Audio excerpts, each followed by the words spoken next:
আমরা তাদের সাথে আমরা তাদের সাথে তারা আমাদেরকে বিভিন্ন বিষয়ে তারা আমাদের সাথে কথা বলেছে। আমরাও তত্ত্বের বিষয়ে বিশেষ করে আমি মনে করি যে তারা এই অপরাধীদের সম্পর্কে তারাও অনেক তথ্য আমাদের শেয়ার করেছেন, আমরাও অনেক তথ্য তাদেরকে শেয়ার করেছি।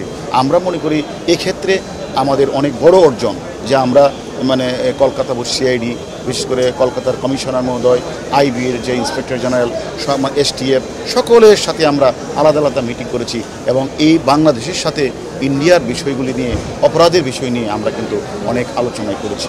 আমি মনে করি আমরা অনেক তথ্যপত্র পেয়েছি। এটা তদন্তের স্বার্থে এই মুহূর্তে না বলে আমরা পরবর্তী পর্যায়ে জানাবো।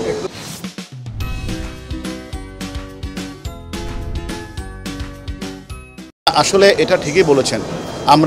দেখেন, আমরা সবসময় যখন কোনো অপরাধী বাংলাদেশে অপরাধ করে, ডাকাতি করে, দুর্দর্শ খুন করে যখন ইন্ডিয়া চলে যায়, তখন কিন্তু আমরা ইন্ডিয়ার পুলিশকে আমরা হেল্প চাই। তাদের কাছে কলকাতা পুলিশকে আমরা এসটিএফকে অথবা বিভিন্ন সংস্থাকে আমরা ফোন করি। ফোনের মাধ্যমে আমরা দেখেছি তারা অনেক হেল্প আমাদের করতেন। যেমন কিছুদিন আগে আপনি জানেন যে আমাদের ডিএমপির যে টিপু মার্ডারের মামলা, আমরা এই মোল্লাকে কিন্তু আমরা থেকে নিয়ে আসছিলাম কলকাতাকে, আইনি প্রক্রিয়ার মাধ্যমে তারা কিন্তু আমাদের দিয়ে দিয়েছিল। তারপর কিছুদিন কামরাঙ্গীর চরে আপনি মনে আছে কিনা আপনাদের, আমাদের শিল্পপতি যে হত্যা করা হয়েছিল, সেখানে লেদার মুনিরকে কিন্তু আমরা কলকাতার পুলিশের সহায়তায় আমরা তথ্য প্রমাণ দিয়েছি, তারা আমাদেরকে সহায়তা করে আমাদেরকে দিয়ে দিয়েছেন। এরকমভাবে আমরাও তার অনেক জঙ্গি বিষয়ে, তারপরে ওই যে ফেক কারেন্সি যারা তৈরি করে তাদের বিষয়ে এবং বিচ্ছিন্নতাবাদী সম্পর্কে অনেক তথ্যই কিন্তু তাদের সাথে আমরা আদান প্রদান করেছি।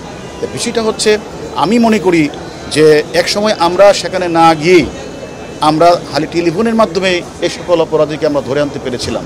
কিন্তু এখন এবারের টোরের মাধ্যমে আরেকটা যেটা আমাদের সাকসেস হলো যে আমরা সেখানে গিয়ে প্রত্যেকটা ডিপার্টমেন্টের ছোট বড় সকল কর্মকর্তার সাথে আমরা কথা বলেছি, তাদের সাথে আমরা বিভিন্ন শেয়ার করেছি, তাদের সাথে আমাদের ইন্টারাকশান বেড়েছে।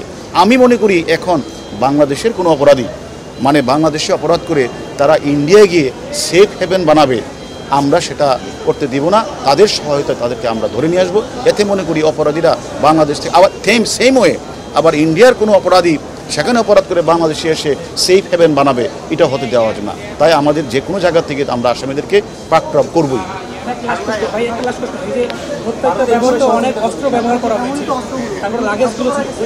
সবগুলি আমাদের টিম এবং আমি মনে করি কলকাতার, আমি ধন্যবাদ জানাই কলকাতার সিআইডিকে।